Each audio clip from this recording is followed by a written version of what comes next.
सुप्रभात बच्चों, कैसे हैं आप लोग।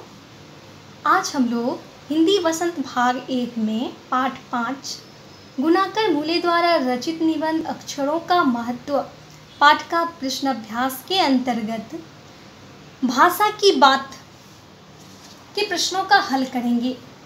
इससे पहले की वीडियो में हम लोग निबंध से जो प्रश्न था उसका हल किए थे और आज भाषा की बात से जो प्रश्न है उसका हल करेंगे। प्रश्न संख्या 1, अनादि काल में रेखांकित शब्द का अर्थ है जिसकी कोई शुरुआत या आदि न हो। यह शब्द मूल शब्द के शुरू में कुछ जोड़ने से बना है, इसे उपसर्ग कहते हैं। इन उपसर्गों को अलग करके मूल शब्दों को लिखकर उनका अर्थ समझो। अनादि काल में जो रेखांकित शब्द है अनादि, इसका अर्थ होता है जिसकी कोई शुरुआत या आदि न हो। मूल शब्द के शुरू में कुछ जोड़ने से जो नया शब्द बनता है उसे उपसर्ग कहते हैं। नीचे कुछ शब्द दिए गए हैं, कह रहा है कि इन उपसर्गों को अलग करके मूल शब्दों को लिखकर उनका अर्थ समझो।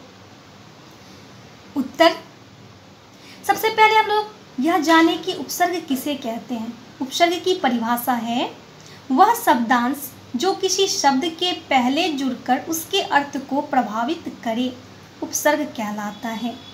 इन शब्द का वह अंश जो किसी शब्द के पहले जुड़कर उसके अर्थ को प्रभावित करे वो उपसर्ग कहलाता है।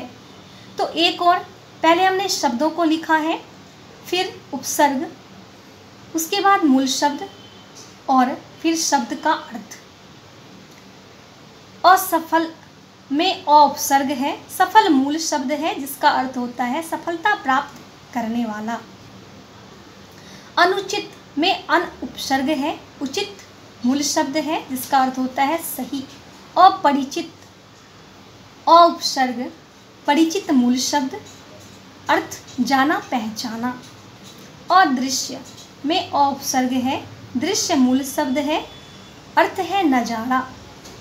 अनावश्यक अन उपसर्ग है, आवश्यक मूल शब्द है और अर्थ होता है जिसका जरूरी। अनिच्छा में अन उपसर्ग है, इच्छा मूल शब्द है, इसका अर्थ है चाह। अब प्रश्न संख्या 2, प्रश्न है वैसे तो संख्याएं संज्ञा होती है पर कभी कभी ये विशेषण का काम भी करती हैं। जैसे नीचे लिखे वाक्य में नीचे 2 वाक्य उदाहरण स्वरूप दिए गए हैं।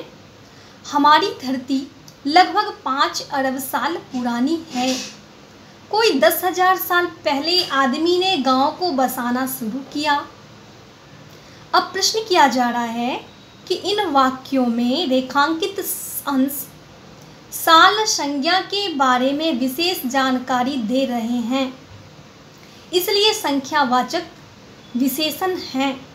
संख्यावाचक विशेषण का इस्तेमाल उन्हीं चीज़ों के लिए होता है जिन्हें गिना जा सके, जैसे 4 संतरे, 5 बच्चे, 3 शहर आदि। पर यदि किसी चीज़ को गिना नहीं जा सकता तो उसके साथ संख्या वाले शब्दों के अलावा मापतौल आदि के शब्दों का इस्तेमाल भी किया जाता है। 3 जग पानी, 1 किलो चीनी। यहाँ रेखांकित हिस्से परिमाणवाचक विशेषण हैं क्योंकि इनका संबंध मापतौल से है।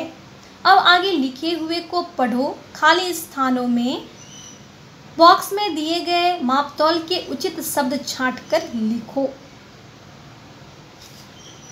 बॉक्स में कुछ शब्द दिए गए हैं और नीचे रिक्त स्थान जो है उसमें उचित शब्द छांटकर लिखना है। शब्द है प्याला, कटोरी, एकड़, मीटर, लीटर, किलो, ट्रक, चम्मच। उत्तर, 3 कटोरी खीर, 6 मीटर कपड़ा, 2 प्याला कॉफ़ी, 1 लीटर दूध, 2 एकड़ ज़मीन, 1 ट्रक रेत, 5 किलो बाजरा, 3 चम्मच तेल। इस प्रकार से भाषा की बात से जो प्रश्न था उसका आज हम लोगों ने हल किया। अब आगे की वीडियो में हम लोग अगला पाठ अध्ययन करेंगे। धन्यवाद।